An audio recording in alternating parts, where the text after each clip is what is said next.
Some rune sequences were never meant to be read as words at all. They contain nothing we can reasonably interpret as semantic content to make sense of them. That is, until we think of the runes using their names. Hello, Rune Scholar, wherever and whenever you are. I'm the modern Erilar. In episode 36, I did a deep dive into ideographic runes, runes that represent the concept by which they're named. And there, I pointed out that ideographic runes should make semantic sense. They should make sense as part of a word or a phrase, ideally, but a small number of ideographic runes seem to have compressed meaning, number, and intent into a carved magical operation. Today, let's explore the use of non-lexical ideographic runes in cursing and other magical operations found in historical runic inscriptions and runic texts. Historical rune writers seem to have had two approaches to the use of non-lexical sequences, direct and indirect. The more common direct approach wrote out the non-lexical series of runes, leaving us a row of staves that usually repeat to some degree, and that's how we identify them. Some repeat a sequence of the same rune, and we can see a sequence of 10 Lagos runes on a bone meat scraper from Gjersvik in Norway, and MacLeod and Mays have interpreted this as a fertility amulet for ensuring the abundance of food.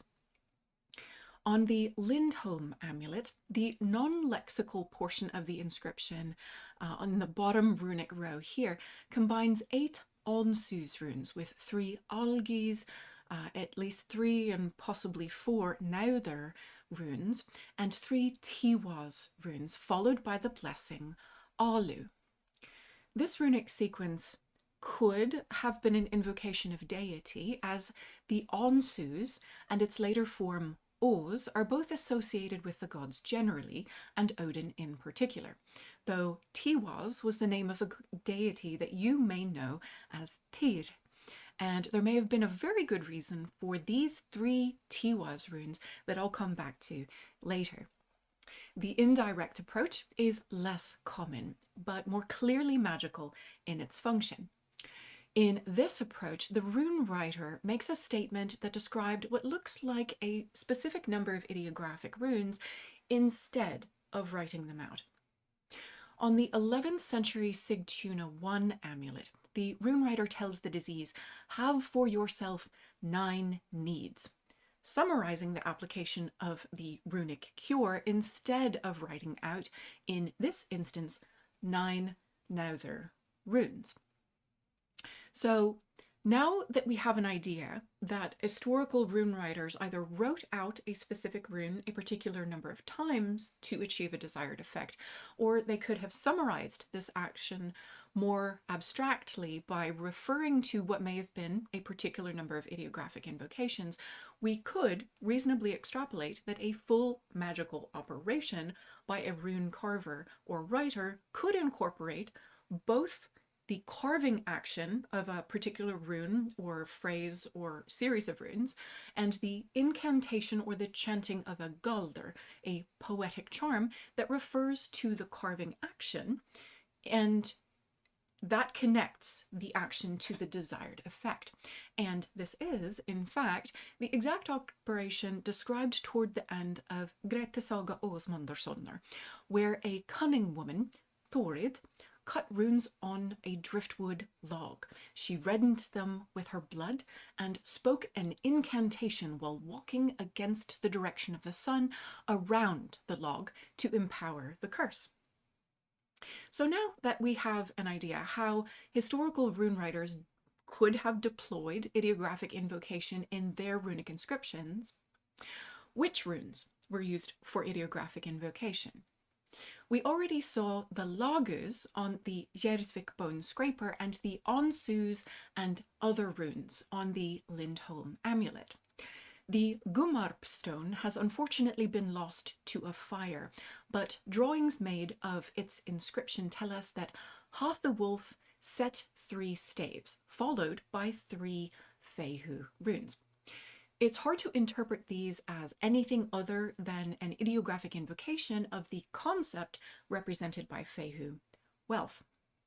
This interpretation is reinforced by the nearby Stentoften runestone, also raised by the same Hathu wolf, and also containing an ideographic rune in the statement that he gave good year, represented by the Jere rune. The 9 needs, or 9-nauðr runes, on the Sigtuna amulet I mentioned earlier, also appear on the readable healing stick, which dates to the 14th century and features an extensive incantation to cure malaria. Its third sequence reads, "A stone is cold black. It stands out in the sea. There lie upon it 9 needs who shall neither sleep nor wake warmly until you pray this cure." So what's going on here? In Skírnismál, which is a saga rather than a surviving inscription, Skírne threatens the giantess Gerd if she does not submit to his master, the god Freyr. She reluctantly acquiesces after Skírne recites a long list of evil outcomes for her, implementing them with a taming wand and the carving of runes, saying, "I may carve þurs for you." Thursir being nature spirits that are a type of giant, and þurs is the name of one of the elder Futhark runes. We can also observe combinations of runes chosen for ideographic invocation, and sometimes patterns involving a specific number of a particular rune repeat in multiple charms over instances spanning several centuries, which is exciting. Nauðr and þurs appear together on 2 medieval rune sticks recovered from the Bergen site in Bergen. In the first, the þurs runes appear within and among the nauðr runes without any apparent pattern, but in the latter, each pair appears overlapped as a bind rune. And this bind rune is further augmented with a reið rune, the name of which indicates riding or the road, in a third Bergen runestick, creating a triple bind of nauðr, þurs, and reið.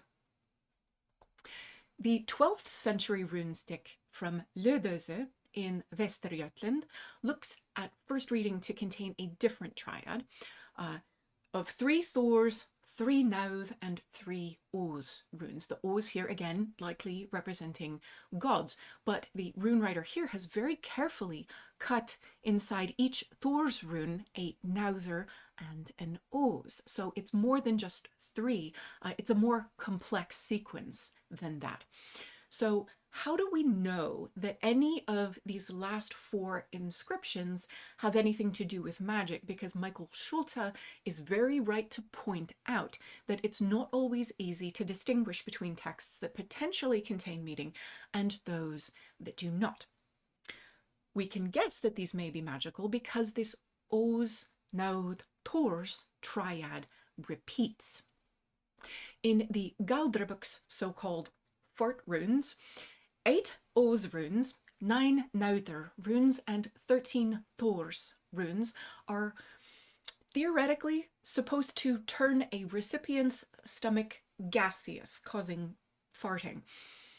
And as late as the 18th century, Jon Olafsson recorded a charm for targeting women that states, "I carve you 8 ós runes, 9 nauðr runes, 13 þurs runes," with an end goal unfortunately similar to that from Skírnismál. These examples give us a clear indication that 9 nauðr runes invoked a powerful punishment for the recipient of the runic curse. But how does the concept of need relate to nature spirits, gods, or writing within these charm sequences? We may be able to attain the answer by studying the historical meanings or the etymology of the word need. Stephen Mitchell collected several etymological threads from Old English and Indo-European roots to assess the understanding of the word nauðr within Skírnismál, and concluded that the use of the word need may have invoked not just our modern concept of a lack of something, but in the languages commonly grouped as Old Norse, the concept also incorporated torment, death, and corpses. He suggests that the invocation of gods and giants was accompanied by the invocation of ghouls, the terrible power of the unquiet dead. In addition to writing a rune a specific number of times by writing out multiple rune characters side by side, some rune writers seem to have multiplied their runes by creating a bind rune, where two or more runes share a single stave of some kind, and the various branches appear to either side of the stave or in a vertical sequence, depending upon the historical period. This technique of multiplying via bind runes is illustrated most clearly in multiplied Tiwaz runes, which we can observe on the Sjaelens 2C bracteate, the Malt runestone, the Sjulfur runestone, the Ödemutland bone piece, and the Andreas cross. So why multiply the Tiwaz rune in particular? Some runologists connect these multiplied Tiwaz runes to the poem Sigurdrifumol, which says to use Tiwaz for victory. In Jackson Crawford's translation, Sigurdrifa tells Sigurd, "You should carve victory runes if you want to have victory. Carve some on the hilt of your sword, some on the middle of the blade also, and some elsewhere on the sword, and name Tyr twice." So these multiplied Tiwaz runes may be victory runes. I'd like to give a shout out to Bente, the Norse witch, who did a video on her rune magic that mentioned this particular concept and made me want to look a little more closely at historical inscriptions that used ideographic runes. She mentioned the Seelen bracteate and multiplied Tiwaz runes in particular, and got me curious about this particular use of runes. So thank you, Bente. So with these historical inscriptions in mind, and armed with the knowledge of the names of the runes and maybe an etymological dictionary, you may find that ideographic invocation could be useful to your own practice with the runes.